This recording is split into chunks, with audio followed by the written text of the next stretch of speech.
एक अमीर घर की लड़की थी जो गरीब घर के लड़के से शादी हो गया था।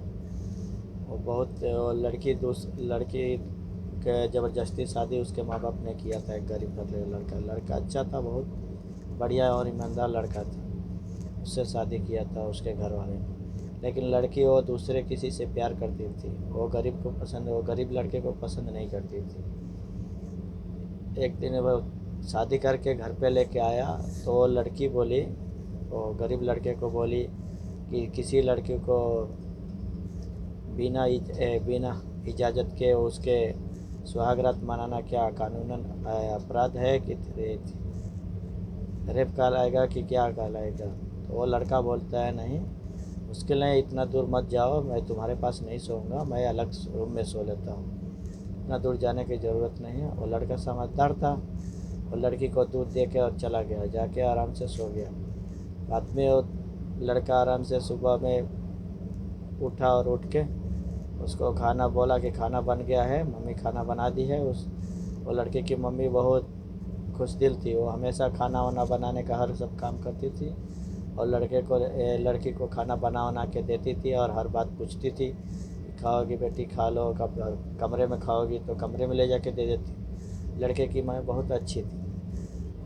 लेकिन वो लड़के के साथ में नहीं रहना चाहती थी। जब चाहती थी कि वो उसके साथ छोड़ के मैं दूसरी जगह चला जाऊँ, झगड़ा करके उसे तलाक ले लूँ और वो अपने आशिक के साथ में शादी करूँ। बाद में एक दिन ऐसा ही लड़का चला गया ड्यूटी। बाद में वो उसकी माँ बोली कि बहू खाना बन गया, खा लो। और लड़की खाना खाई नहीं, थोड़ा सा ऐसा जूठा के खाना, और बोली कि खाना अच्छा नहीं है, मैं नहीं खाऊंगी, और गुस्सा में चली गई।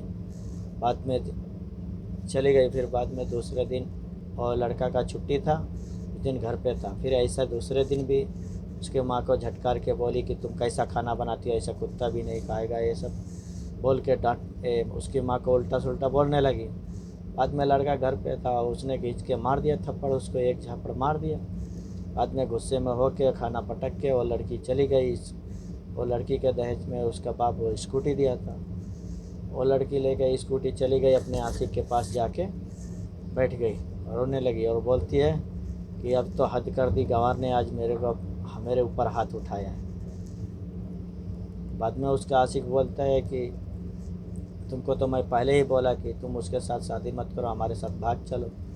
तो लड़की बोल रही है कि मैं तो शादी के दिन तुम्हारे पास आई थी, लेकिन तुमने तो बोला कि अभी नहीं, तुम बाद में आओगे। तो लड़का बोलता है कि अरे तुम गहना बिको कुछ लेके आई नहीं थे, खाली हाथ जाके किधर हम लोग क्या करते, फिर हम लोग ऐसे ही भूखे मरते क्या, पैसा वैसा कुछ लेकर आओ तो फिर भाग के चलते हैं। फिर बाद में वो लड़की बोली ठीक है, अब की बार जाऊंगी घर में से तो गंवार से पैसा मांगती हूँ, और नहीं तो अपना गहना भी खो लेके आऊँगी, भाग चलेंगे हम लोग। लड़का बोला ठीक है, उसका आशिक बोला ठीक है।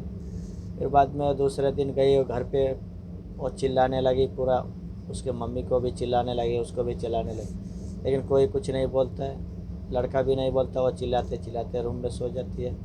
बाद में वो लड़का पूछता है तुमको खाना चाहिए कि नहीं चाहिए, अभी खाना मैं तुम्हारे रूम में रख दूँ कि इधर बाहर खाओगे। तो लड़की बोलती है मेरे को खाना नहीं खाना है। बोलता है ठीक है, खाना नहीं खाओगे तो दरवाज़ा बंद कर लो, मेरे अलमारी में है बुक, मेरा डायरी, मैं डायरी लिखता हूँ, मेरे को डायरी दे दो मेरे।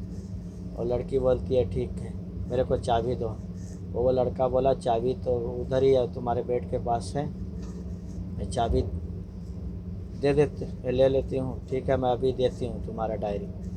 बाद में वो लड़की वो अलमारी खोलती है, खोलने के बाद देखती है क्या, उसमें जितना उसका एटीएम, उसका दहेज में मिला हुआ 25 लाख रुपया, उसका जितना प्रॉपर्टी का सब पेपर वेपर उधर ही पड़ा हुआ था, गहना भी जो भी मिला था दहेज में सब उधर अलमारी में रखा हुआ था लड़का ने। लड़का उधर एक लिख कर चिट्ठी भी रखा था कि देखो ये, वो चिट्ठी में क्या लिखा था, वो लड़की चिट्ठी पढ़ने लगी। चिट्ठी में लिखा था लड़का ने कि देखो ये तुम्हारा सब दहेज वहेज जो तुम्हारे माँ बाप ने दिया वो सब तुम्हारा ही है, मेरा उसमें कुछ नहीं है। तुम्हारे बाप ने जो एटीएम छीना था, क्योंकि वो लड़का मालूम था कि वो लोग लड़का की सिर्फ पैसा के लिए तुमसे प्यार करता है, तुम्हारे बाप ने मेरे को सब कुछ बताया था कि वो लड़का ऐसा ऐसा है, इसके साथ में उसका ज़िंदगी ख़राब हो जाएगा। इसके लिए आपके पिताजी ने मेरे को पहले से बता दिया था कि ये किसी लड़के से प्यार करती है और ऐसा ऐसा प्रॉब्लम है। मैं बोला ठीक है, मुश्किल नहीं। आपके पिताजी ने मेरी मम्मी का एक बार जान बचाया था, इसके लिए मैं बोला कि आपके पिताजी बहुत अच्छे हैं, आप जो भी बोलेंगे अच्छे ही करेंगे। उनके मदद करने के लिए मैं शादी कर लिया। अगर तुमको मैं पसंद नहीं हूँ, उसमें चिट्ठी में लिखा था मैं तुमको पसंद नहीं हूँ, तो तुम जा सकती हो, जितना बिक्को गहना है सब लेके जा सकती हो। दहेज का 25 लाख रुपया भी है, तुम लेके जा सकती हो।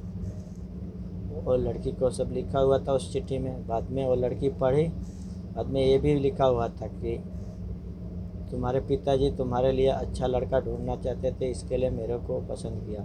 मेरे को दहेज से पहले से ही नफरत है, मैं इसके लिए वो पैसा मेरे को नहीं चाहिए। और तलाक का पेपर उधर रखा हूँ अलमारी में, मैं साइन करके रखा हूँ, तुमको साइन करके ले जाके तलाक ले लो और तुम जाके वो लड़के से शादी कर लो। मुश्किल है, मेरे को कोई तकलीफ़ नहीं। बाद में वो लड़की लगी रोने और बाद में सोचने लगी कि ये गंवार इतना पैसा मिलने के बाद भी मेरे को छोड़ नहीं रहा है, मेरे को कुछ बोल नहीं रहा है। ऐसा पैसा भी मेरा पूरा इधर है एटीएम।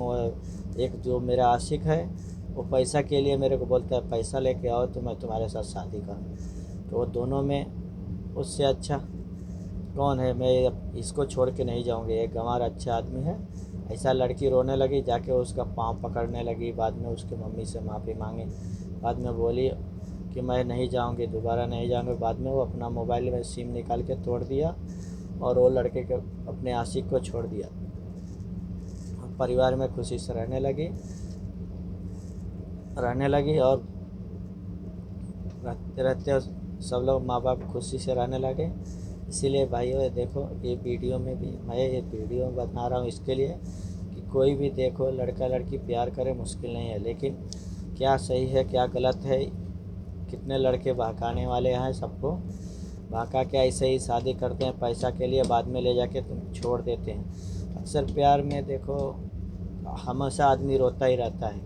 इसके लिए जो माँ बाप रहते हैं तो माँ बाप सब देख के और परिवार को सोच समझ के शादी करते हैं, क्योंकि शादी कोई भी लगाता है, माँ बाप लगाते हैं अपने लड़के लड़कियों के लिए, तो पहले सब छानबीन करते हैं कैसा लड़का है, कैसा पढ़ा लिखा है, क्या कमाता है कि नहीं का, ये सब देख के शादी करते हैं। इसके लिए मैं सब लड़कियों से गुजारिश करता हूँ कि सब लड़के लोग अपने माँ बाप का बात माने और अच्छा से रहें, अपने सास के साथ अपने पति के साथ रहें और कोई तकलीफ़ न दें। सबके लिए